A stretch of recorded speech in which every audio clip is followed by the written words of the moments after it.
এলাকায় anti tank guided ক্ষেপণাস্ত্র নিক্ষেপ করা হয়েছে। ত্রিশক্তি কর্পস ভারতীয় সেনাবাহিনী সিকিমের 17,000 ফুটের সুপার হাই অল্টিটিউড এলাকায় অ্যান্টি ট্যাঙ্ক গাইডেড মিসাইল অর্থাৎ এটিজিএম ফায়ারিং এর একটি প্রশিক্ষণ অনুশীলন পরিচালনা করেছে।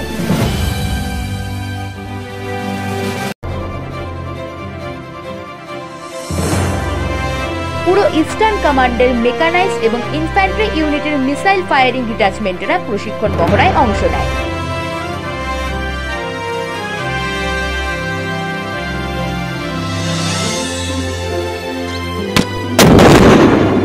প্রশিক্ষণ ব্যায়ামটি একটি ব্যাপক ধারাবাহিকতা প্রশিক্ষণ, যা বিভিন্ন প্ল্যাটফর্ম থেকে চলন্ত এবং সেই সাথে যুদ্ধক্ষেত্রের পরিস্থিতি চিত্রিত স্ট্যাটিক লক্ষ্যবস্তু থেকে সরাসরি ফায়ারিংকে অন্তর্ভুক্ত করে।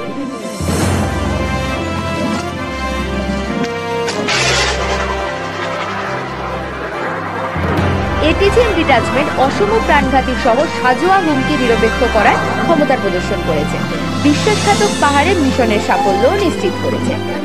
উচ্চতার পরিবেশে এটিজিএম সিস্টেমের কার্যকারিতা এক মিসাইল এক ট্যাঙ্কের লক্ষ্যকেও পুনর্নিশ্চিত করে এবং সুপার হাই অল্টিটিউড ভূখণ্ডে এটিজিএম সিস্টেমের নির্ভুলতা এবং কার্যকারিতাও প্রদর্শন করে।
Bureau report, royal Bangla TV.